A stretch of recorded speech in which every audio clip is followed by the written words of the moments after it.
हाय, मैं डॉक्टर विश्वरूप चौधरी। उनके कुछ सवाल हैं और मेरे जवाब। पहला सवाल, ये सारे सवाल ब्लड प्रेशर से जुड़े हुए सवाल है। पहला सवाल है, आप डायबिटीज़ को बीमारी नहीं मानते, क्या बीपी के साथ भी ऐसा ही है? एग्जैक्टली ऐसा ही है। मैं आपको एग्जांपल से एक्सप्लेन करता हूँ, 1 मिनट लगेगा समझने में आपको। एक पेशेंट जैसे ही वो डॉक्टर के ऑफिस में जाता है, जैसे ही वो डॉक्टर को देखता है, उसका ब्लड प्रेशर बढ़ना शुरू हो जाता है।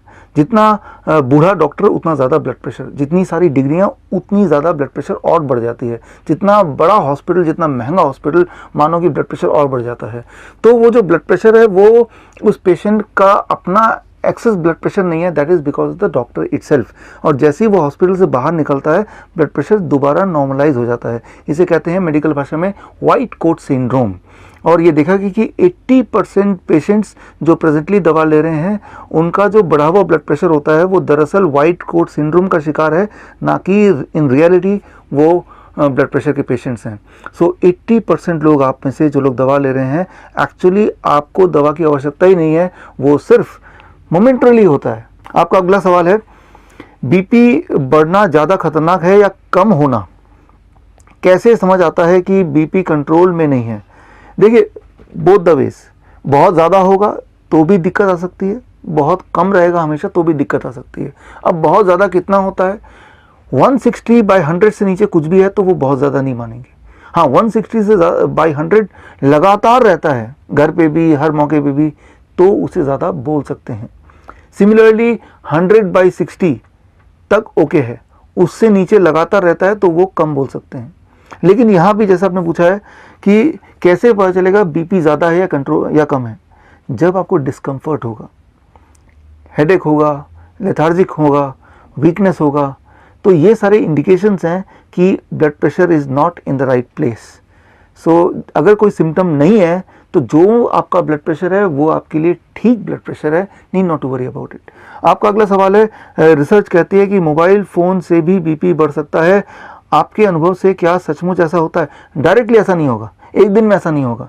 इनडायरेक्टली लॉन्ग रन में मोबाइल यूज़र्स के बॉडी में ट्यूमरस ग्रोथ होने के चांसेस बढ़ जाते हैं, और जब जब ट्यूमर बढ़ते आएंगे, आपके बॉडी में ज़्यादा होंगे, तो उससे इनडायरेक्टली ब्लड प्रेशर भी बढ़ेगा।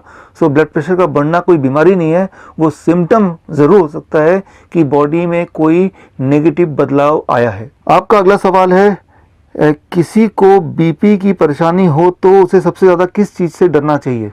2 चीज़ों से। पहला सॉल्ट, वाइट सॉल्ट, और दूसरा तेल। ये 2 हैं आपके सबसे बड़े दुश्मन। ये दोनों चीज़ आप कम कीजिए, छोड़ दीजिए। बीपी अगर है भी, पहली बात तो मैंने आपको बताया, 160/100 लगातार रहना, हर सेटिंग में रहना, उसे आप बीपी मानेंगे। आपका अगला क्वेश्चन है, गुस्से में बीपी बढ़ना एक मुहावरा या व्यंग्य की तरह लिया जाता है, क्या गुस्से लोग बीपी का ज़्यादा शिकार होते हैं? देखिए, गुस्से में आंसर इज यस। गुस्से में रहेंगे तो आप का बीपी उससे बढ़ता है। एक्चुअली गुस्से में रहने से, जब हम गुस्से में होते हैं तो बॉडी स्ट्रेस हार्मोन प्रोड्यूस करता है। स्ट्रेस हार्मोन जो है वो हमारी बॉडी को प्रिपेयर करता है इमरजेंसी सिचुएशन को हैंडल करने के लिए। लेकिन अगर हम लगातार गुस्से में रहेंगे तो स्ट्रेस हार्मोन की मात्रा इतनी बढ़ जाएगी, एंड स्ट्रेस हार्मोन जब ज़्यादा होगा, that may lead to high blood pressure. So ये सही बात है, गुस्सा contributes to high blood pressure and that may contribute to heart attack, brain stroke etcetera. आपका अगला सवाल है, ज़्यादातर माना जाता है कि 120/80 बीपी हो तो आप सेहतमंद हैं, लेकिन कुछ एक्सपर्ट 160/100 को भी सही मानते हैं। इतना अंतर क्यों और स्टैंडर्ड वैल्यू क्या है? देखिए, 1993 से पहले JNC जॉइंट नेशनल कमेटी की जो रिपोर्ट थी 1993 तक, वो था 160/100, यानी कि किसी भी इंसान का ब्लड प्रेशर 160/100 से ऊपर होगा तभी उन्हें दवा दिया जाता था। लेकिन उसके बाद JNC 5 आया, और अभी प्रेजेंट की बात आपने लिखा है 120/80, पहले 140/90 आया, उसके बाद 150, 120/80 तक पहुंच गया। सो धीरे धीरे ये वैल्यू कम होती जा रही है। ये कोई अचंभे की बात नहीं होगी कि इस साल के अंत तक आप देखेंगे कि स्टैंडर्ड 120/80 से कम होकर 115/75 ही रह गया। बोलने का मतलब ये है कि धीरे धीरे under the influence of pharmaceutical company ये जो आंकड़े हैं ये स्क्वीज होता जा रहा है, और जैसे जैसे आंकड़ा स्क्वीज होता जा रहा है, क्या हो रहा है, वैसे वैसे ऐसे लोग जो ब्लड प्रेशर की दवा जिनको रिकमेंड की जा रही है उनकी तादाद बढ़ती जा रही है। ऑल्दो दे आर हेल्दी, लेकिन सिर्फ कागज़ में दिखाया गया है, साबित किया गया है कि आप एक पेशेंट हैं। सो एक्चुअल वैल्यू जो है जिसको आप रेफरेंस मान सकते हैं वो है 160/100। अच्छा, ये आप मेरी बात मत मानिए, इसके लिए आप रेफर कीजिए कॉकरेन डेटाबेस 2018। कॉकरेन डेटाबेस 2018 की रिपोर्ट ये कहती है अगर किसी का ब्लड प्रेशर 160/100 से नीचे ऑलरेडी है तो उसे दवाई देने से कोई फ़ायदा नहीं है। दवा देके ब्लड प्रेशर को और घटाने से फ़ायदा की जगह नुकसान है। हाँ, अगर पेशेंट का या किसी भी इंसान का ब्लड प्रेशर 160/100 से ऊपर है और लगातार है, तभी वो असली हकदार है दवाओं का या लाइफस्टाइल को चेंज करने का। सो 160/100 is the authentic point of reference, और ये साबित किया है कॉकरेन कोलैबोरेशन 2018 की रिपोर्ट में भी। आपका अगला सवाल है, डायबिटीज़ कंट्रोल की तरह क्या खाने पीने की आदतों का कोई फार्मूला है जिससे हर कोई अपना बीपी कंट्रोल कर सके? फार्मूला है, बहुत ही आसान। पहली चीज़, क्या नहीं लेना है। याद रखिए, कोई भी चीज़ जो एनिमल से आती है, जानवरों से आती है, उसे परहेज, उसको नहीं लेना है। जैसे डेयरी प्रोडक्ट है, एनिमल फूड है, चिकन, मटन, फिश, अंडा, ये सब चीज़ नहीं लेना, पहली चीज़। दूसरा, नमक और तेल, मैंने पहले ही बताया। एक्चुअली नमक क्या करता है, नमक आपके बॉडी में पानी को स्टोर कर देता है, और जितना ज़्यादा पानी स्टोर होगा उतना ब्लड प्रेशर बढ़ेगा। तो इन चीज़ों को हटाना है। दो चीज़ ज़िंदगी से हटानी है और दो चीज़ जोड़नी है। वो क्या जोड़नी है? बहुत ही सिंपल बात है। पूरे दिन भर में आपको ये देखना है कि आपके पूरे डाइट का कम से कम 50% पार्ट फ्रूट्स एंड वेजिटेबल हो, फ्रूट्स एंड रॉ वेजिटेबल।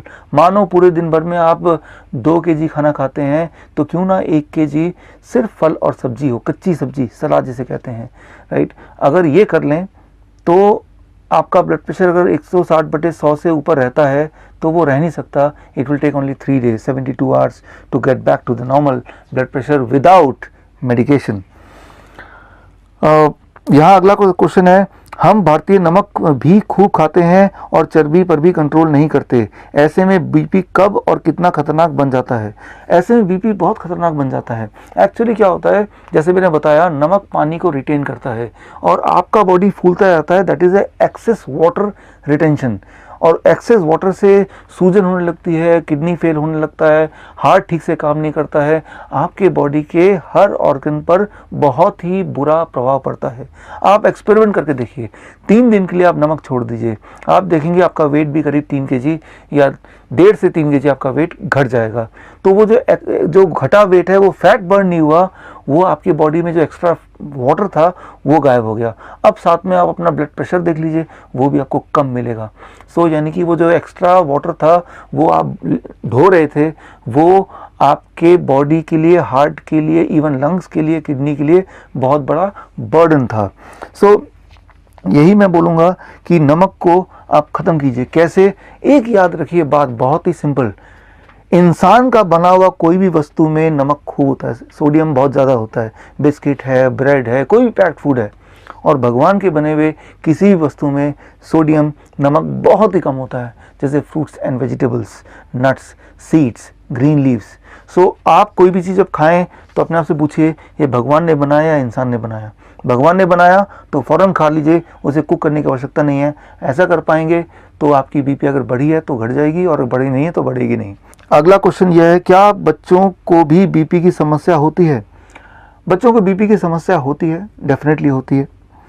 अगर हाँ तो किस उम्र से और किन बातों का ध्यान रखना चाहिए? करीब 15 साल, 16 साल। उससे पहले बॉडी क्या करता है, बॉडी का एकोमोडेटिव मैकेनिज़्म है, डाइवर्जन मैकेनिज़्म है, जिसकी वजह से वो सॉल्ट कितना भी खाएंगे, चर्बी कितना भी खाएंगे, उसके बाद भी ब्लड प्रेशर एक पर्टिकुलर रेंज के अंदर ही रहेगा, because it will contribute to something else, right. वो बर्डन करेगा हार्ट और बर्डन करेगा किडनी पे ब्लड प्रेशर को मेंटेन करने के लिए। लेकिन 16 साल के बाद ये मैकेनिज़्म बॉडी का धीरे धीरे एकोमोडेटिव जो मैकेनिज़्म है वो कम होने लगता है। As a result of that 16 साल के बाद भी बच्चे बीपी के पेशेंट बनना शुरू हो जाते हैं। बीपी का पेशेंट मतलब ब्लड प्रेशर हाई 160/100 से। लेकिन ब्लड प्रेशर एक सिम्टम है, वो कोई बीमारी नहीं है। ब्लड प्रेशर ज़्यादा का मतलब ये है कि बॉडी में कुछ गड़बड़ है। मैं आपको उदाहरण से समझाता हूँ। ये पाइप है, ये मैं वाटर में फिट कर देता हूँ, टैप में फिट कर देता हूँ, मान लो ये पाइप, और पानी यहाँ से बह रहा है। अब वाटर का प्रेशर है पानी टैप पाइप के अंदर। अब पाइप को अगर मैं दबा दूंगा तो यहाँ वाटर प्रेशर बढ़ेगा या घटेगा? बढ़ जाएगा, वाटर प्रेशर बढ़ जाएगा। डायमीटर जैसे जैसे पाइप का घटेगा वैसे वैसे वाटर प्रेशर बढ़ेगा। Clear? Less diameter of the pipe, more water pressure. यही बात है, यही बात हमारे बॉडी के ब्लड वेसल्स में भी है। हमारे बॉडी का जो ब्लड वेसल है वो लगभग 1 लाख किलोमीटर तक है, और वो पाइप की तरह है, यहाँ पे पानी की जगह ब्लड फ्लो कर रहा है। और होता क्या है कि अंदर ब्लॉकेज हो जाते हैं। जैसे जैसे ब्लॉकेज होता है तो डायमीटर कम होने लगता है, जैसे जैसे डायमीटर कम होने लगता है so water pressure, sorry blood pressure बढ़ने लगता है, ब्लड प्रेशर बढ़ जाता है। सो जब भी ब्लड प्रेशर ज़्यादा होगा किसी का लगातार, इसका मतलब उसके बॉडी के अंदर, पूरे बॉडी में हज़ारों जगह पे ब्लड वेसल्स के अंदर छोटे छोटे ब्लॉकेजेस हैं, और वो कई सारे जब ब्लॉकेज बन जाते हैं तो बॉडी एकोमोडेट करने के लिए, ब्लड सर्कुलेट करने के लिए ठीक से ब्लड का प्रेशर ऑटोमेटिकली बढ़ा देती है। सो ब्लड प्रेशर प्रॉब्लम नहीं है, प्रॉब्लम यह है कि बॉडी में इंडिकेशन है कि बहुत सारे छोटे छोटे ट्यूमरस ग्रोथ है या ब्लॉकेजेस हैं। सो अगर आप दवा लेके ब्लड प्रेशर को घटाएंगे भी तो भी जो मेन कॉज है, कॉज तो ब्लॉकेज है, वो तो वहीं का वहीं है, तो कॉज वहीं का वहीं है। यानी कि आप जब भी दवा लेते हैं ब्लड प्रेशर घटता है, but at the cost of making you more sick. आपके हार्ट को कमज़ोर करके मेडिसिन आपके ब्लड प्रेशर को घटाती है, ना कि उस ब्लॉकेज को हटा के। लेकिन अगर आप अपने 50% डाइट भी फ्रूट्स एंड वेजिटेबल का कर दें, कच्ची सब्जी और फल का कर देंगे 50% डाइट, तो धीरे धीरे ब्लॉकेज कम हो जाएगा। करीब 1 महीने से 3 महीने में कैसे पता चलेगा ब्लॉकेज कम हो गया? बड़ा सिंपल, आपका ब्लड प्रेशर नीचे आने लगेगा, आपकी एनर्जी लेवल बढ़ने लगेगी, आपका एक्सेस वाटर रिटेंशन कम होने लगेगा, आपके बॉडी में जो सूजन रहता होगा तो वो गायब हो जाएगा। ये सारे इंडिकेशन है। अगर आप सीढ़ियों में चढ़ेंगे तो किसी को एंजाइना था तो एंजाइना नहीं रहेगा, तो ये सारे इंडिकेशन है। अब अगला आखिरी सवाल आपका है, 10वां सवाल। आप बीपी की दवा कंपनियों और बाजार का फैलाया हुआ डर कहते हैं, ऐसा क्यों? देखिए, ब्लड प्रेशर की जो दवा है, जैसे ही आप लेंगे तो सबसे पहली बात, ब्लड प्रेशर की दवा पे 2 साल तक रहेंगे तो आपका ब्लड शुगर भी बढ़ने लगेगा, कोलेस्ट्रॉल भी अनयूजुअली बढ़ने लगेगा, राइट। तो मतलब एक दवा से 2 और दवाइयाँ आपको अल्टीमेटली लेनी पड़ेंगी। 73% पेशेंट जो ब्लड प्रेशर की दवा लेते हैं वो ब्लड शुगर की दवा भी लेते हैं, कोलेस्ट्रॉल की दवा भी लेते हैं। सो अगर आप जॉइंट नेशनल कमेटी 4 को देखेंगे, उसके सारे मेंबर्स को देखेंगे, उसमें से 70% ऐसे मेंबर हैं जो किसी न किसी बड़े फार्मास्यूटिकल कंपनीज के एजेंट या डायरेक्टर या किसी न किसी प्रेसिडेंट, वाइस प्रेसिडेंट या शेयर होल्डर हैं।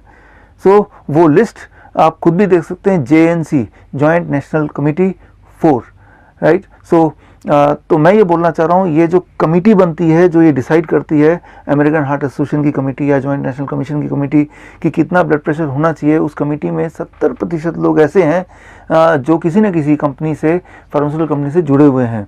सो उनके इसीलिए जो आउटकम आता है वो 120, पहले 160/100 था, फिर 140 हो गया, फिर 120/80 है, अब बात चल रही, हो सकता है कि इससे भी कम हो जाए। जबकि एक इंडिपेंडेंट एजेंसी जैसे कॉकरेन कोलैबोरेशन मैंने बोला था, उनका पिछले साल का भी रिपोर्ट ये कहता है कि 160/100 से नीचे हो तो वो नॉर्मल है।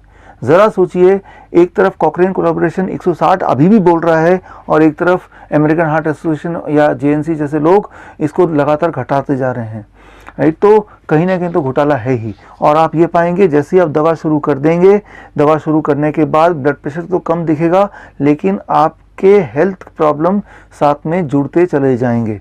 क्योंकि याद रखिए, ब्लड प्रेशर अपने आप में कोई बीमारी नहीं है, ब्लड प्रेशर तो इंडिकेशन है कि कोई बीमारी आपके बॉडी में है, कोई ब्लॉकेज या ट्यूमर है जिसकी वजह से बॉडी ने अपनी ब्लड प्रेशर को बढ़ा दिया है। तो एक बीच का रास्ता ये कर सकते हैं, अगर आपको ब्लड प्रेशर घटाना ही है, अपने डाइट का 50% आप फ्रूट्स एंड वेजिटेबल कर दीजिए और animal food and PAT food को छोड़ दीजिए। बस यही आपकी दवा है, उसी से आपका ब्लड प्रेशर मेंटेन हो जाएगा, और अगर बॉडी में कोई ब्लॉकेज वगैरह है वो भी चला जाएगा। सो ये आप अपना सकते हैं, जिसमें कोई नुकसान नहीं है। लेकिन एक बात है, अगर इसको अपनाया तो ब्लड प्रेशर एकदम से गिरेगा, तो ब्लड प्रेशर की मेडिसिन आप पक्का ही छोड़ दीजिए, नहीं तो हाइपरटेंशन की जगह हाइपोटेंशन हो जाएगा, वो और ख़तरनाक बीमारी है। सो मेरी ये सलाह है कि आप इस डाइट पे आइए, ब्लड प्रेशर ड्रॉप करने लगेगा पहले 2-3 दिन के अंदर, तो दवा को आप एकदम छोड़ दीजिए, नहीं तो और खतरनाक हो जाएगा। With this I conclude the answer to all this questions. All the best, this doctor Bishur Prabha Chaudhary. धन्यवाद।